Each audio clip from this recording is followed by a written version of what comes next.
जोहार दोस्तों, नमस्कार। देखिए, आज हम लोग बीन का खेत में आए हुए हैं और कल शाम को हल्का हल्का बारिश भी हुआ था।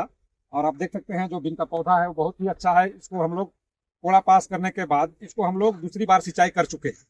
और सिंचाई करने के बाद इसमें हम एक बार दवा दिए भी थे, जो हम आपको पिछला वीडियो में दिखाए हुए हैं कि इसमें हम कौन कौन सा दवा चलाए हैं। और अभी तक आप देख सकते हैं जो बीन का पौधा है बहुत ही अच्छा है, पत्ता भी बहुत क्लियर है। अभी तक किसी तरह का इसमें अभी तक हमको किसी तरह का बीमारी अभी तक दिखाई नहीं पड़ रहा है। और इसमें आज हम फिर से दवा देने आए हुए हैं। और लगभग लगभग इसमें जो हम पिछला दवा दिए थे वो लगभग 10 दिन हो गया। और बहुत ही बढ़िया बीन का जो क्वालिटी है अभी तक अच्छा है। लेकिन अब खराब मौसम चल रहा है, अभी आप देख सकते हैं कि काफी बादल अभी छाए हुए हैं। तो इस परिस्थिति में इसमें दवा देना बहुत ही जरूरी है, कहे कि इसमें फंगीसाइड और जैसे भुनभुनिया का जो होता है उसका दवा और एक कीटनाशक देना बहुत ही जरूरी है इसमें। कहे कि बीमारी आने के बाद कोई भी दवा जल्दी काम नहीं कर पाता है, तो इसलिए पहले अगर बीमारी ही ना हो तो उसमें किसी तरह का समस्या पैदा नहीं होता है कोई भी फसल। तो आज हम लोग इसमें दवा देने के लिए आए हुए हैं और इसको हम लोग दूसरी बार दवा देंगे। और आप देख सकते हैं जो कूड़ा पास करने के बाद जो छोटा छोटा जो इसमें घास बचा हुआ था, जो हाथ से नहीं निकल पाया, बहुत ही छोटा था, वो घास अभी अब लगभग हाथ में पकड़ाने जैसा हो गया है। इस तरह से आप देख सकते हैं इसको इस तरह से बड़ा बड़ा हो गया है। तो अब इसमें क्या है कि हम इसमें लेबर लगा के इसको अगर हम साफ करवाते हैं तो खेत पूरी तरह से घास से एकदम बिल्कुल राहत हो जाएगा और पौधा को भी किसी तरह से परेशानी नहीं होगा। ये काफी अच्छा फल भी देगा। और आप देख सकते हैं जो इसका दूरी है बीन का, पौधा से पौधा का जो दूरी है वो काफी दूरी है। इसको ज्यादा फल आने में सुविधा भी होगा, काहे कि बहुत ज्यादा घना रहने से फल कम आता है। लेकिन अगर इसका एक सीमित दूरी अगर हो तो अच्छा फल भी देता है। पौधा में चारों तरफ से फल लगता है और बहुत ज्यादा घना होता है तो ऊपर में जाकर फल देता है और बहुत ही कम फल देता है, जिससे किसान को ज्यादा लाभ नहीं हो पाता है। तो इसीलिए जब भी बीन का जब फसल आप लगाते हैं तो बहुत ज्यादा उसको घना लगाने का जरूरत नहीं है। उसको इतना में आप डालिए कि जो कि वो जाके बढ़ने के बाद उसको चारों तरफ से जगह भी मिले, फल देने के लिए उसमें जगह चाहिए, तभी जाके आपका पौधा में चारों तरफ फल लगेंगे और वो अच्छा होगा। तो दोस्तों, हम आपको इसमें बता ही चुके थे कि इसका जो जर्मिनेशन था वो थोड़ा सा गड़बड़ा गया था। तो इस बीच में हम फिर बाद में जैसे एक बार सिंचाई करने के बाद में इसमें फिर हम बीज डाले हुए थे। लेकिन जो छोटा था पौधा वो अभी भी लगभग लगभग अब ऐसा लग रहा है कि कहीं पता नहीं चल रहा है कि इसमें हम अलग से भी बीज डाले हुए थे। कहीं कि अब लगभग पौधा मेकअप में आ गया है और बहुत ही अच्छा है। और आप देख सकते हैं जो पौधा का जो कलर है वो बिल्कुल ग्रीन है, किसी तरह का पीलापन भी इसमें नहीं है। और पौधा का जो क्वालिटी है वो अच्छा है, कहीं कि हर पौधा में टहनी का जो फुटाव है वो बहुत है इसमें। तो ये लक्षण होता है जो ज्यादा फल देगा उस दिन का। खास करके उसको जगह चाहिए, उसको मतलब सभी तरफ से धूप पानी सभी चीज उसको उस तरह से मिलना चाहिए ताकि वो फल ज्यादा दे। और आप देख सकते हैं यहाँ पर जो घास है वो कोई भी घास जैसे दवा से मरने वाला घास नहीं है। जैसे आप देख सकते हैं ये जो घास है, ये जो है हम किसी भी तरह प्रकार का दवा अगर इसमें हम यूज करते हैं घास दवा, तो सिर्फ पौधा को नुकसान करेगा, ये घास को कुछ नुकसान नहीं कर पाएगा। इसलिए इसमें लेबर लगा के ही हम इसको सफाई करवाएंगे तो ज्यादा अच्छा रहेगा, काहे कि बीन तो लंबा समय तक फलने वाला चीज है। और अगर इसमें घास बहुत ज्यादा हो जाता है तो इसको झाड़ी हो जाने के बाद बीन वैसा फल नहीं दे पाएगा। तो जिसके लिए हम लोग इसको लेबर लगा के हाथ से सफाई करवाएंगे तो ज्यादा अच्छा रहेगा, काहे कि इसमें हमको लंबा समय तक अगर फल लेना है तो फिर हमको इसको साफ सुथरा खेत को रखना ही रखना है। और जैसे अगर मान के चलिए हम 2 बार 3 बार तोड़े और अगर खत्म हो जा रहा है तो उसमें कोई दिक्कत नहीं है। लेकिन लंबा ये जो बीन है वो नजगता है, जैसे हम 3 बार 4 बार तोड़ाई कर लिए उसके बाद ये नजगता भी है और अच्छा फल देता है। नजगने में जितना आप नया में तोड़ लीजिएगा उतना आप नजगा में भी आप इसको तोड़ सकते हैं। इसलिए इसको खेत को सबसे पहले आपको साफ सुथरा रखना पड़ेगा, घास इसमें होना नहीं चाहिए। और अगर जैसे छोटा छोटा घास है, आप देख सकते हैं कि कहीं कहीं पर छोटा छोटा घास इस तरह से भी निकला हुआ है। तो इसमें जैसे बड़ा जो पौधा घास है उसको आप हाथ से निकलवाने के बाद इसमें आप नीचे से ग्रामोक्सन अगर चला देते हैं तो ये और भी अच्छा हो जाता है, बिल्कुल एकदम खेत क्लीन हो जाता है। काहे कि पौधा तो ऊपर आ गया है, आप नीचे जो खाली जगह है उसमें आप ग्रामोक्सन का यूज कर सकते हैं। सिर्फ पत्ता में नहीं पड़ना चाहिए ग्रामोक्सन, काहे कि पत्ता में पड़ने से निश्चित ही रूप से पत्ता जल जाएगा और आपका पौधा कमजोर भी हो जाएगा। काहे कि जैसा आपका पत्ता का क्वालिटी रहेगा उस तरह से आपका पौधा में ताकत रहता है कि वो उस हिसाब से ग्रोथ करता है।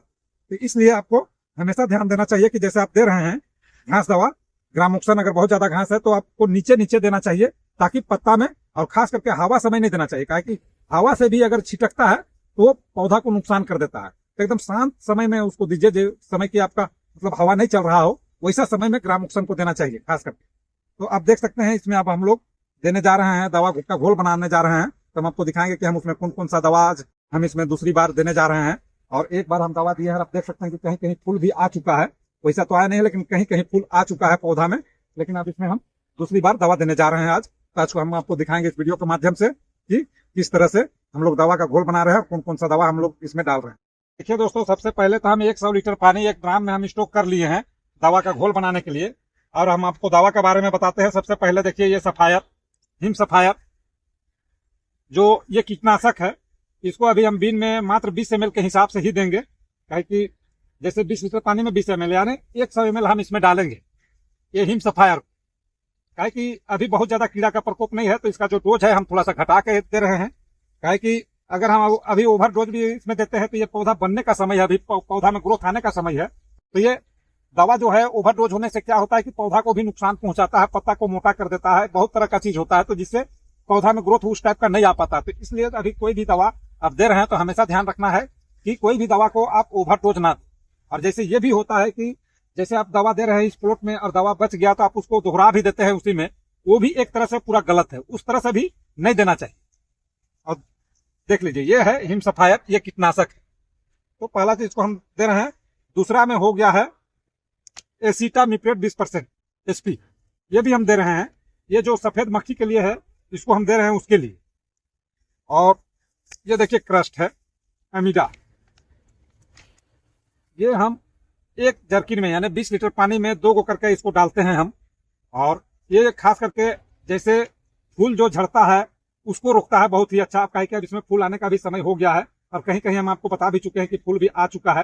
कहे कि किसी तरह का जो लाही रहता है पौधा में, तो उस तरह से लाही को ये बिल्कुल साफ कर देता है, तो इसको भी देना खास करके बहुत ही जरूरी है।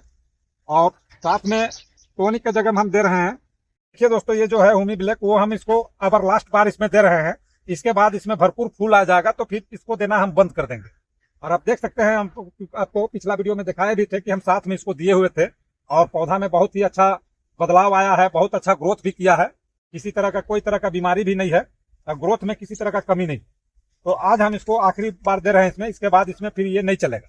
कहे कि इसमें पूरी तरह से फूल फल आ जाएगा पौधा में। कहे कि कोई भी दवा जैसे आप कोई भी फसल में दे रहे हैं तो कम से कम 6 से 7 दिन से लेकर 10 दिन का अंतर आपको रखना चाहिए। कहे कि दवा का असर उतना दिन तक रह जाता है और उतना दिन तक दवा अपने हिसाब से पौधा पर काम करते रहता है। इसलिए आपको बहुत जल्दी जल्दी दवा भी देना अच्छा नहीं है। वो आपका जो पैसा है वो व्यर्थ में चला जाएगा, आपका वो कोई काम नहीं आएगा। तो हमेशा याद रखें कि समय से ही दवा दे। ऐसा नहीं कि आज हम दवा दे दिया और फिर 3 दिन बाद में फिर उसमें हम दवा दूसरा दोहरा दिए, तो उसमें आपका जो पिछला दवा जो दिए है वो पूरी तरह से काम नहीं कर पाता है।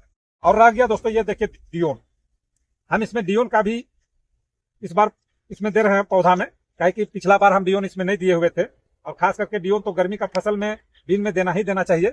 और इसको हम दे रहे हैं पर लीटर पानी में ½ ml, यानी 20 लीटर में 10 ml के हिसाब से हम इसका यहाँ डालेंगे, घोल बनाएंगे और फिर इसमें स्प्रे करेंगे। देखिए दोस्तों, हम लोग दवा का घोल बना चुके हैं और आप देख सकते हैं इसको, दवा को अच्छी तरह से पानी में इसको हम घोल दिए हैं और ये पूरी तरह से तैयार भी हो गया है देने के लायक। अब इसको हम जर्किन में डालेंगे और सीधे दवा को देना शुरू करेंगे। तो इस तरह से हमेशा ध्यान दें कि दवा जब भी घोल बनाए तो अच्छी तरह से उसको पानी में मिला ले। काहे कि इसमें आप देख रहे हैं कि कितने प्रकार के दवा हैं, इसमें पाउडर फॉर्म में भी है, लिक्विड में भी है, तो इसको मिलाना बहुत ही जरूरी है। इसलिए हमेशा पाउडर वाला जो रहता है, कुछ कुछ ऐसे दवा भी होते हैं जो कि नीचे जाके बैठ जाता है और वो अच्छी तरह से घुल नहीं पाता है। तो इसको हमेशा अच्छी तरह से इसको घोल बनाए, इससे आपका दवा का जो रिजल्ट है वो और भी बेहतर नजर आएगा। खास करके फसल में ये सब चीज आपको ध्यान देना बहुत ही जरूरी है। एक चीज और इसमें ध्यान दें कि जब आप दवा स्प्रे कर रहे हैं तो हर पत्ता हर पौधा में दवा को पड़ना बहुत ही जरूरी है। काहे कि छूट जाने से फिर दिक्कत होता है इससे, इसलिए आप हमेशा अच्छी तरह से पूरा घाना से दवा को दें। इससे आपका जो पौधा है, हर पौधा पत्ता से ही ग्रोथ करता है और पत्ता में अगर दवा ना पड़े तो फिर वो आपका जो ग्रोथ रुक भी सकता है और उसमें बीमारी भी आने का चांस ज्यादा होते हैं। इसलिए हमेशा इस तरह से भिंगा के दे पौधा में, ताकि हर पौधा तक दवा पहुंच सके।